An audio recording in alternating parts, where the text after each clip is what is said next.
Like most Americans, I love to use rideshare apps like Uber when I'm traveling or, of course, when I'm transporting large amounts of cocaine. Just makes life easier. And many people that I know, they use Uber, Lyft, and these rideshare services as an easy way to make some fast side income. What would you do if this happened to you? Hey, what's up guys? Ryan here with Tampa Carry. So I recently had a student in one of my courses that is an Uber driver. I asked him why he wanted to carry a gun, and he told me that he had just recently been violently attacked by one of his passengers. So he said he got the message on his phone that somebody needed a ride, so he picked the guy up. Now, initially, he said everything seemed normal. The guy's body language, his demeanor, everything was normal. And the guy was sitting in the passenger side rear seat. As my student was sitting at a red light, this passenger decided to scoot behind him. Now, this is strange, right? It's just kind of weird. You normally don't change your seat position when you're driving. It's just strange, right? So that kind of raised his red flag a little bit. So the Uber driver said, "Hey man, can you scoot back over there so that I can see just make me feel more comfortable?" And it was at that moment that this scumbag reached up, grabbed my student, and put him in a headlock. The light turned green and my student floored it. This caused the bad guy to fall back in the seat and lose his grip on my student.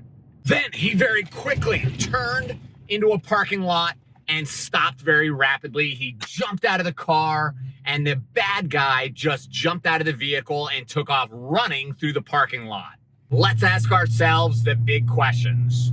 Question number one, how can this situation be avoided? The reality is, again, I don't think this situation can be avoided because you get the ding, you get a passenger with Uber, you go pick it up, and you really don't know who's getting into your car, or if you're the passenger, whose car you're getting. As a driver, you really don't know who is getting into your car, right? So question number two, what level of force can be used?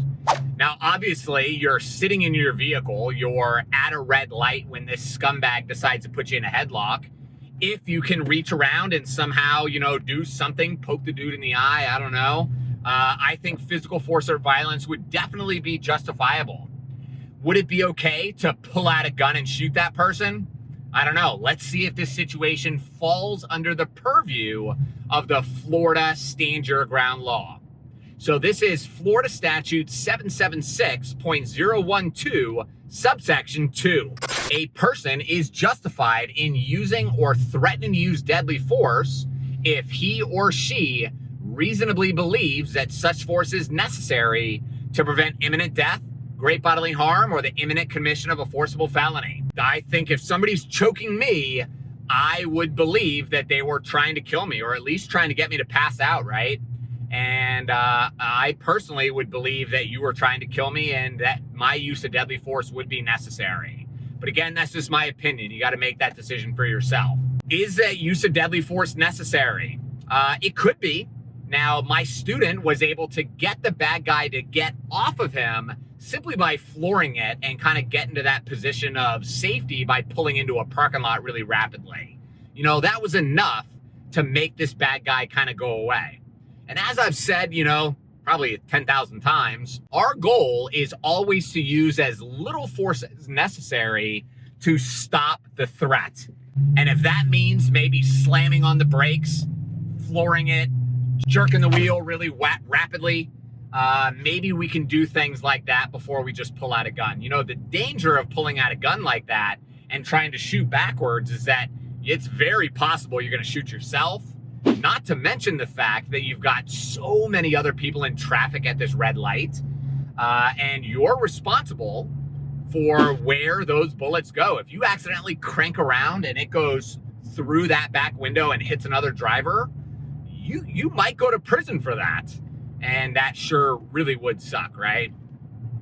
Now, the other part is once Uber driver jumped out of his car, the bad guy jumped out of his car, what would you do at that moment? I think that is the moment. I don't know if I would really run, but I would definitely get out and I would position myself ready that if that bad guy, pulls out a knife, pulls out a gun, whatever, I'd be ready to just smoke this guy right in the street. I asked my student what he would have done if he would have had a gun that day, and he gave me the right answer. He said nothing. He would have just let the bad guy run down the street because, he's no longer a threat anymore. And I think that's the right answer. Now, where is that line in the sand? Remember, the line in the sand is the point at which once that bad guy crosses it, we really don't have a choice. We've got to do something. We've got to pull out that gun, and we've got to use or threaten the use of deadly force. I think for me, the line in the sand would be if I was able to get my firearm out and that individual was still a imminent threat to me, I would shoot. Now, let's say that this guy had a knife. Maybe he had that knife to my throat, but when I floored it, he kind of lost his control and he dropped the knife or fell back in the seat. That would be the moment that I would present my gun and wait to see what this scumbag was going to do next. I don't know. What would you do in this situation? Make sure you guys tell me down in those comments below. If you have not picked up a copy of my brand new book yet, Florida Concealed Carry Law, make sure you get a copy. I have tons of real life scenarios in the book. I break down Florida law so that you can get a better understanding of when you're allowed to use your gun and when you are not allowed to use your gun. Because let's just face it, people, prison sucks. Subscribe to the channel. Make sure you guys share this video. It'd be a big help to me if you would share it. And until next time, stay safe.